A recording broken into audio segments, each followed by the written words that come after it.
Hello les amis Gémeaux, ascendant Gémeaux ou signe lunaire en Gémeaux, bienvenue pour cette guidance générale du mois de mars 2022. J'espère que vous allez tous très bien, heureux de vous retrouver. Merci en tout cas pour toutes vos marques d'encouragement et de soutien tout au long de ce mois qui a été magnifique pour moi. J'espère qu'il en a été de même pour vous. Nous allons regarder cela dans un instant. En tout cas, je vous rappelle que c'est un tirage général qui ne peut pas vous parler à tous, amis Gémeaux, de la même façon. Donc prenez les énergies qui vibrent avec ce que vous vivez actuellement et n'hésitez pas à faire votre propre lecture intuitive de ces énergies. Vous allez ressentir des messages, prenez ceux qui vous parlent particulièrement et les autres, laissez les autres pour les autres. Voilà, c'est pas clair, mais bon, c'est pas grave. Vous avez compris. Vous pouvez également regarder la vidéo de votre signe ascendant et de votre signe lunaire pour avoir soit des compléments d'information, soit avoir un autre message qui peut-être vous parlera davantage. Ça dépend à certaines périodes de notre vie. Certains messages nous parlent plus avec notre signe lunaire, parfois avec l'ascendant, etc., etc. Vous trouverez dans la barre d'infos les différents liens des vidéos que j'ai effectuées pour votre signe pour pouvoir les rejoindre plus rapidement, ainsi que mon adresse mail si vous désirez avoir des renseignements pour les tirages personnalisés. Vous trouverez également mon profil Instagram pour me rejoindre pour d'autres contenus. On commence tout de suite, je m'étouffe. On commence tout de suite avec l'énergie principale qui vous accompagne, amis Gémeaux. Nous avons le chariot à l'envers. Alors, le chariot à l'envers nous parle, de temps en temps, nous dit que peut-être on a pris la mauvaise direction avec et qu'on a un peu du mal à, comment dire, à garder le gouvernail, à commander nos deux chevaux là et que les deux chevaux partent en sucette chacun de leur côté. Donc, il peut y avoir déjà cette énergie-là, mais aussi, parfois, ça nous parle de, comment dire, qu'on a besoin de recanaliser notre énergie, de recentrer notre énergie sur nous parce qu'on l'a laissé partir un peu partout et qu'on a mal canalisé les choses et qu'on a dépensé trop d'énergie dans une cause, dans quelque chose qui n'a peut-être pas fonctionné. En tout cas, on a laissé, on a donné, peut-être accordé un peu trop de temps ou trop d'énergie à quelque chose qui n'en valait peut-être pas la peine. On nous dit donc, et comme je vous le disais, qu'on pouvait aller dans une mauvaise direction et surtout, ça nous parle aussi du fait que, un peu comme si on avait deux chevaux et on tirait un petit peu trop sur les cordes de l'un. Forcément, si on en donne trop à l'un, l'autre n'ira pas à la même vitesse. Par exemple, si on donne trop à manger au cheval rouge ici, il va être beaucoup plus lourd que le cheval bleu et il risque d'avancer beaucoup moins vite et ça crée une sorte de déséquilibre. Donc, tout ça pour vous dire que ça peut nous parler du fait d'avoir une situation déséquilibrée, notamment vis-à-vis du relationnel, comme si on donnait beaucoup trop et que l'autre ne nous rendait pas autant. Soit ça, ou soit le fait de devancer les gens, de voir beaucoup plus de choses qu'il n'y en a en réalité avec d'autres personnes, et un peu outrepasser, entre guillemets, les besoins des autres, comme si on essayait de voir à leur place, de décider à leur place de ce qui serait bon pour eux. Voilà, on va regarder comment ça peut résonner avec le reste du tirage. Je ne sais pas déjà si ça vous a parlé précisément en ce moment. Votre état d'esprit, les amis Gémeaux, nous avons l'ermite. On est un peu à l'écart, on se tient à l'écart, on se met un peu en retrait pour observer, pour réfléchir. Il y a quelque chose ici de l'ordre de la réflexion.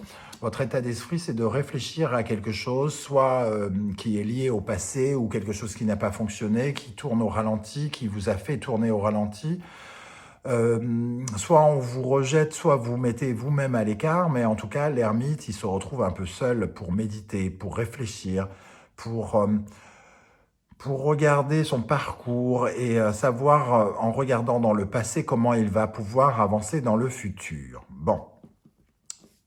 Ici, avec lui, on a le 10 d'épée, donc il réfléchit par rapport à une situation qui n'a que trop duré, semble-t-il, qui est délicate, qui est difficile, une épreuve sans doute que vous traversez actuellement. On arrive à la fin, en revanche, donc soit vous venez de clôturer cette épreuve, soit c'est sur le point d'être fait, mais en tout cas le 10 d'épée nous parle de quelque chose de compliqué, qui n'a pas, où vous avez peut-être laissé des plumes hein, avec ces oiseaux derrière vous, et vous réfléchissez à ce qui a fait mal, comment, pourquoi, qu'est-ce que vous avez fait de travers, qu'est-ce que l'autre a fait de travers si c'est en lien avec le relationnel et sentimental ou l'amitié. En tout cas, vous avez laissé des plumes et vous réfléchissez, qu'est-ce que vous faites de ça désormais? Qu'est-ce que vous faites de cette douleur? Qu'est-ce que vous faites de cette tristesse? Qu'est-ce que vous faites de cet échec peut-être? Qu'est-ce que vous faites de ces moments pénibles? Parce qu'on ne parle pas forcément de tristesse, mais de difficulté en tout cas. Donc voilà, donc il est possible que soit vous venez de clôturer quelque chose, ou soit vous êtes sur le point de le faire et que vous êtes en train de réfléchir là-dessus. Derrière le 10 d'épée, il y a forcément du renouveau. Quand on dit du renouveau, c'est pas un nouvel amour, un nouveau travail, un nouveau... c'est aussi faire la paix avec un dossier, le fermer et pouvoir en ouvrir de nouveau, tout simplement. Quelle est votre préoccupation, le sujet de votre préoccupation? Nous avons le 6 de Pentacle, l'échange, le partage. Qu'est-ce qu'il faut donner pour recevoir? Qu'est-ce qu'il faut recevoir pour donner, etc., etc. Le 6 de Pentacle, en tout cas, c'est un échange concret. Il y a quelque chose qui vous préoccupe là. Ici, peut-être que justement, on revient sur cette interprétation où vous extrapolez un peu les besoins de l'autre et peut-être vous en donnez beaucoup trop par rapport à une relation amicale, sentimentale ou professionnelle. Vous n'avez peut-être pas assez reçu en échange. Et nous avons le valet de coupe, le page de coupe. Oui, il y a peut-être des intentions généreuses dans une certaine forme de nouveauté avec le page, une certaine forme d'immaturité sentimentale ou d'émotion en tout cas. On s'est laissé porter par son cœur dans une situation ou une autre hein, et on a peut-être trop donné. On a trop donné pour un travail qu'on aimait beaucoup, on a trop donné pour quelqu'un qu'on appréciait, quelque chose de cet ordre-là et c'est ça qui vous préoccupe. Peut-être pour essayer de comprendre justement certains modes de fonctionnement, pourquoi vous donnez tant, pourquoi vous ne recevez pas.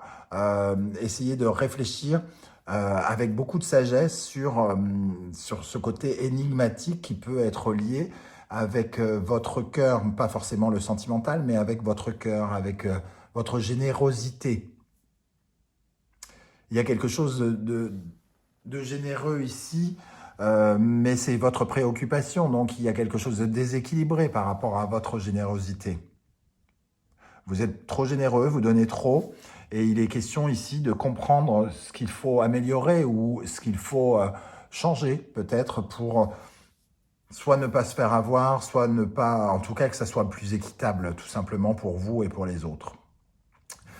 Maintenant, on va regarder quel est votre défi pendant ce mois de mars, amis Gémeaux. La reine de coupe, on parle encore d'émotion, d'amour, de besoin. La reine de coupe ici, elle est justement très généreuse, très bienveillante, elle est portée sur l'amour inconditionnel, elle donne, elle donne, elle donne. C'est l'amoureuse transie du tarot un petit peu, en tout cas, elle est bienveillante, elle est douce. Et ici, on appelle à son renouveau, il y a quelque chose à comprendre ici par rapport à votre générosité, votre gentillesse. Vous avez trop donné, vous avez été trop gentil, vous avez donné trop d'amour, trop d'attention peut-être à quelqu'un et on vous invite ici à renaître par rapport à votre façon de donner et de recevoir l'amour, semble-t-il. Hein. Pour moi, ça parle vraiment de ça.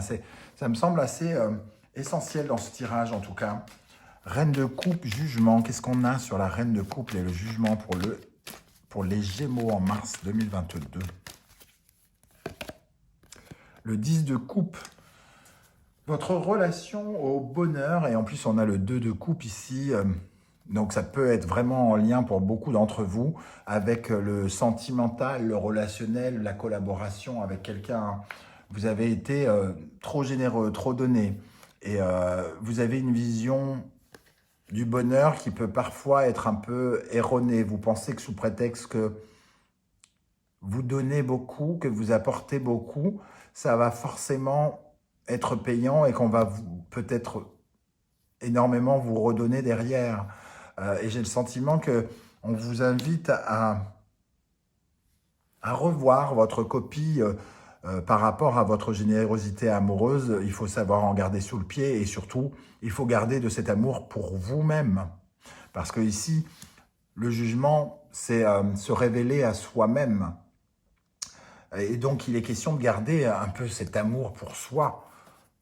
Ne pas trop donner, c'est aussi respecter qui l'on est soi-même, parce que on mérite tout autant que l'autre de donner et de recevoir. Et il faut ne pas tomber dans ce piège pour justement équilibrer les choses et être heureux. C'est ce que nous dit ici le tarot. Bon. Maintenant, quel est l'événement qui va marquer votre mois de mars? Amis Gémeaux, nous avons le roi de Pentacles et le chariot qui revient. Cette fois-ci, il est à l'endroit. Le roi de Pentacles, c'est celui qui est à l'aise financièrement, qui est un constructeur, hein, qui met en place ce qu'il veut, entre guillemets. C'est-à-dire, il a les moyens de ses ambitions. Donc ici, peut-être que vous avez les moyens, justement, vous allez avoir les moyens d'avancer. Vous allez recevoir soit peut-être de l'aide de quelqu'un, ou alors vous allez avoir les moyens, les événements vont vous encourager à avancer, à progresser, soit par rapport à ce dont on vient de parler et de la valeur que vous vous accorderez à vous-même, soit d'une façon plus générale dans votre vie, il y aura une certaine forme de détermination, vous allez prendre le contrôle de quelque chose ici, un peu le contrôle des rênes à nouveau que vous aviez peut-être perdu. Donc il y a j'ai quand même l'impression qu'il y a une certaine forme de guérison hein, par rapport à ce qui s'est passé ou est en train de se passer. Il y a une certaine forme de guérison parce que les circonstances vous aident à avancer. Il y a quand même ce roi de Pentacles, il essaye de trouver le moyen d'être en équilibre. Il est en équilibre entre tout ce qui est spirituel et tout ce qui est financier, tout ce qui est concret et tout ce qui n'est pas concret. Donc pour moi déjà vous allez avancer sur cette transcription des choses, comme quoi vous donnez trop ou vous recevez pas assez et que c'est pas équitable et qu'il faut être plus juste pour vous-même. Ici, qu'est-ce qui va vous aider les amis Gémeaux? Qu'est-ce qui va vous aider en mars? La reine de Pentacles, on a encore quand même des rois et des reines, hein, donc il y a quand même une énergie très puissante à vos côtés, la reine de Pentacles. Qu'est-ce qui va vous aider? C'est de penser à vous, d'être dans le bien-être. D'être dans le bien-être, d'être dans une certaine forme d'indépendance aussi, de vous rendre compte que vous avez votre propre pouvoir personnel et que vous avez des capacités concrètes de faire les choses et de faire parfois même des choses qui vous conviennent, qui vous exaltent, qui vous enthousiasment. Le cavalier de bâton, c'est une certaine forme de charisme, quelque chose qui est très attirant. Hein. Donc ici, vous pourriez avoir quelque part un peu, vous pourriez briller un petit peu et attirer les regards, avoir un petit côté charismatique, intéressant et c'est un peu comme si vous pensiez à votre, je sais pas, à votre sex appeal pendant le mois de mars. Il y a quelque chose où vous voulez absolument redorer votre propre image pour être d'autant plus excitant, d'autant plus, oui, passionnant. La reine de Pentacles, elle s'occupe d'elle-même et ici, elle s'occupe de choses qui sont passionnantes à ses yeux, donc qui lui font envie, besoin, dont elle a besoin pour s'enrichir personnellement. On va rajouter une énergie sur la reine de Pentacles et le cavalier de bâton ici. Il y a beaucoup de mouvements aussi, hein, entre le chariot et le cavalier de bâton qui sont l'un sur l'autre ici. Il peut y avoir pas mal de mouvements, de déplacements. Certains pourraient même être amenés à peut-être bouger ou déménager parce qu'on a le chariot à l'envers ici qui nous dit que peut-être on ne prenait pas la bonne direction avant, on cherchait au mauvais endroit une maison ou quelque chose et là tout à coup on a peut-être les moyens de chercher au bon endroit. Et on ressent quand même de l'énergie qui bouge. Alors, qu'est-ce qu'on a sur la reine de Pentacles et le cavalier de bâton pour les Gémeaux? On a la reine de bâton, encore du mouvement, connecté avec ses désirs, on n'est plus connecté avec ses désirs, et surtout on a une nouvelle vision des choses avec ce pendu à l'envers, qui fait qu'on peut être un peu plus connecté avec ce que nous, on a envie. J'ai l'impression on tire une leçon quand même avec cet ermite et ce 10 d'épée. Notre état d'esprit, c'est de tirer une leçon et de comprendre quelque chose de ce qui s'est passé. Hein. D'apprendre.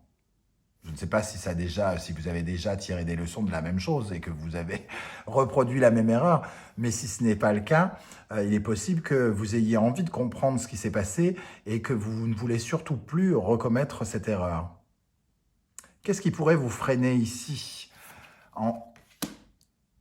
en mars, pardon, le 7 de bâton. Alors le 7 de bâton, lui, il nous parle de convictions, de nos engagements, de nos convictions, de notre façon de penser quand on essaye de défendre son opinion, son intérêt. Et ici, ce qui pourrait vous freiner, entre guillemets, c'est de vous sentir incompris et de vous protéger un peu trop, de vous... Comment dire d'avoir besoin absolument de dramatiser quelque chose, de vous défendre, de vous protéger comme si vous vous écartiez du monde un peu, hein, pour ne pas avoir à vivre certaines choses. Et il y a un peu l'atmosphère de cet ermite qui n'est plus convaincu, qui n'a plus... Avec la Lune, je comprends mieux l'idée. En fait, ce qui est positif pour vous, c'est d'être dans l'éclat, dans le sex appeal, dans la vie, quoi, dans le mouvement, dans la vie. C'est tout de suite de reprendre les rênes de votre char et de ne pas rester sur cette histoire qui soit n'a pas énormément d'importance en soi ou quelque chose comme ça. C'est de ne pas imaginer que les choses seront toujours comme ça, toujours lugubres, toujours perdues, que c'est vous qui êtes perdu ou quelque chose comme ça, que ce sont vos convictions, que vos convictions sont les bonnes et que ce sont les autres qui sont pas bien. Je pense qu'ici, il faut que vous tiriez une leçon, que votre attitude aussi a des répercussions et que votre attitude n'a pas que des bonnes répercussions. Dans la vie sentimentale et relationnelle, on va regarder, ça peut être intéressant. Nous avons le 3 de Pentacle qui nous parle de collaboration, de faire ensemble, et de 10 de bâton. Faire ensemble, mais lourdement, compliqué. Il y a encore cette énergie du 10 de bâton et du 10 d'épée ici, quelque chose qui doit en terminer, qui est lourd à porter, une collaboration, un partenariat, un amour, une amitié qui a été entre guillemets trop loin, qui est difficile à porter et qui ne mène vraisemblablement nulle part, semble-t-il.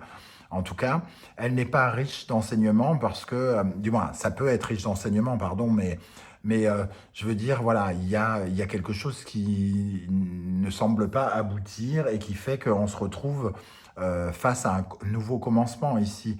On a vraiment porté un duo, un groupe de personnes, relationnellement ou sentimentalement, on a porté un fardeau. C'est comme ça que je le ressens, c'est comme si on a porté toute une histoire tout seul sur le dos ou quelque chose comme ça. Et c'est donc véritablement fatigant. Je vais rajouter une énergie sur le 3 de Pentacle et le 10 de bâton pour les Gémeaux. Voilà, tout veut tomber. J'en prends qu'une seule. Donc, pour les Gémeaux sur le 3 de Pentacle et le 10 de bâton dans le domaine sentimental, relationnel. L'As de cœur. Il faut passer à autre chose, à un autre amour, faire de la place. Par rapport à quelque chose qui a été décevant, quelque chose qui...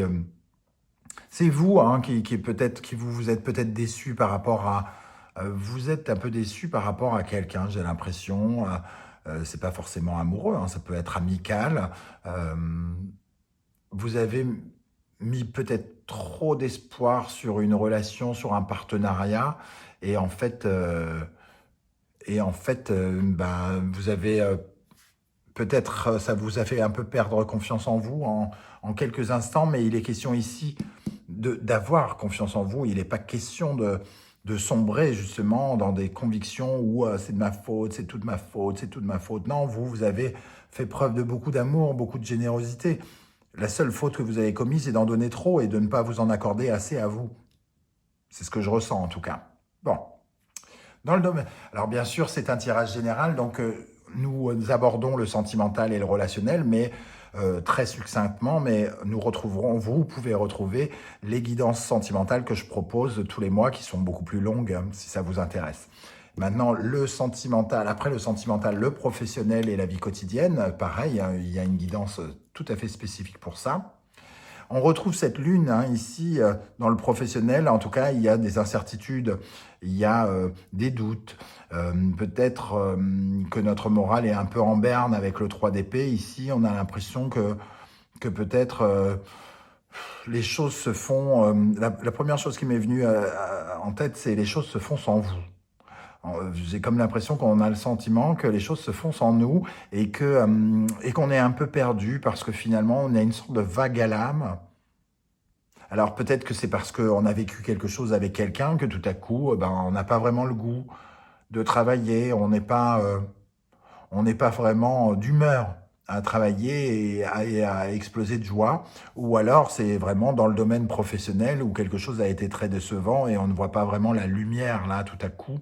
Dans un premier temps, on a juste envie de crier, de pleurer, tellement on a de doutes, tellement on est angoissé, tellement on a des peurs dans le domaine professionnel, ce qui peut être le cas de certains d'entre vous.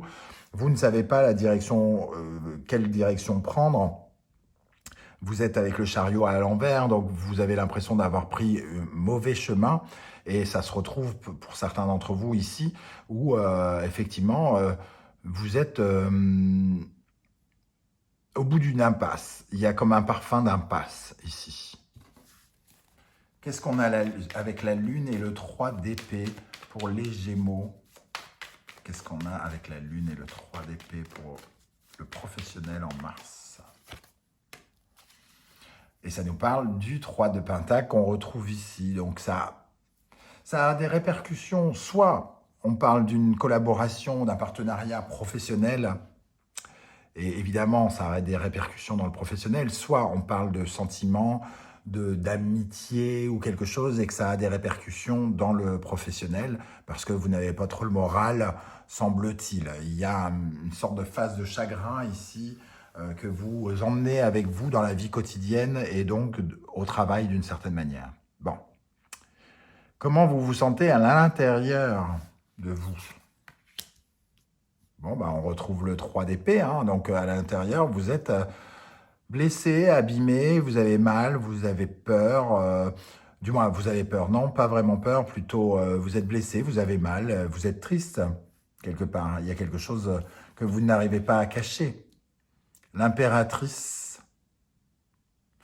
Vous êtes triste parce que vous auriez aimé que cette chose, que cette relation, que ces sentiments aillent plus loin. Que vous êtes triste de vous rendre compte que ce projet n'a pas pu aller plus loin. Vous avez peut-être mis beaucoup d'espoir dans quelque chose, dans cette relation, dans ce relationnel, et tout à coup, ça s'éteint et ça vous embête. Tout simplement, ça vous attriste même. Hein. Et vous avez du mal à le cacher parce que ça se retranscrit dans votre vie quotidienne et dans votre vie professionnelle. Donc, quelque part, vous avez le blues. Bon. À côté de ça, moi, je trouve que il y a quand même des énergies où il y a du renouveau, comme si vous appreniez quelque chose, comme si vous alliez vous réapprendre à vous reconnecter avec votre façon de créer votre univers et de créer votre amour et de créer votre vie, entre guillemets. Hein. Mais d'abord, vous deviez en passer par une sorte d'exercice, une épreuve, et vous devez comprendre ce qui s'est passé pour mieux anticiper et pour ne pas retomber dans ce genre de travers par la suite. Bon, comment se termine ce mois? 7 de coupe, roi de bâton. Vous êtes triste, mais j'en reste quand même ici sur tout ce potentiel, le roi de pentacle, la reine de bâton. Il y a quand même quelque chose qui s'ouvre hein, et qui recrée une dynamique, comme une certaine forme de succès ou quelque chose qui n'a peut-être rien à voir avec la vie sentimentale et amicale ou autre, mais une porte qui s'ouvre. Et ici, le 7 de coupe nous parle de potentielle opportunité dans les émotions qu'il faudra choisir. Il y a en tout cas le sentiment qu'il va falloir choisir entre plusieurs choses et qu'on ne pourra pas être totalement comblé parce qu'on ne va pas pouvoir tout prendre, pas tout choisir. Mais il y a plusieurs options ici qui peuvent faire du bien, qui peuvent réconforter, soulager. Et avec le roi de bâton, on est avec celui qui sait porter ses désirs jusqu'à la fin, qui sait ce qu'il veut et qui sait l'obtenir. Hein. Donc on a quand même un personnage très charismatique ici, important aussi, qui a envie sans doute de se battre un peu pour obtenir son propre pouvoir. Donc il y a une sorte de possibilité d'aller choper quelque chose qui vous redonne du pouvoir. Et ici, on a quand même tempérance, donc il y a une certaine forme d'accalmie, de calme, d'harmonie qui revient après après la chute, après le cataclysme, après la catastrophe, entre guillemets. Donc pour moi, on s'en va quand même, on a cette tristesse qui nous accompagne, mais on va vers une certaine forme de guérison. Voilà les amis Gémeaux, comment je ressens ce tirage. J'espère que vous irez très très vite, vraiment mieux pour ceux qui êtes tristes et qui vous reconnaissez dans ce tirage. N'hésitez pas à me dire en commentaire comment vous ressentez ce tirage. Je serai en tout cas touché que vous partagiez avec moi ces vibrations. Et je vous répondrai comme je le fais à chaque fois. Je vous encourage bien sûr à continuer à m'encourager moi, à me soutenir, à m'aider à faire progresser cette chaîne en likant cette vidéo, en vous abonnant et en partageant sur vos réseaux sociaux. Je vous remercie de m'avoir écouté, merci d'être là et à très bientôt pour de nouvelles guidances. Ciao, ciao.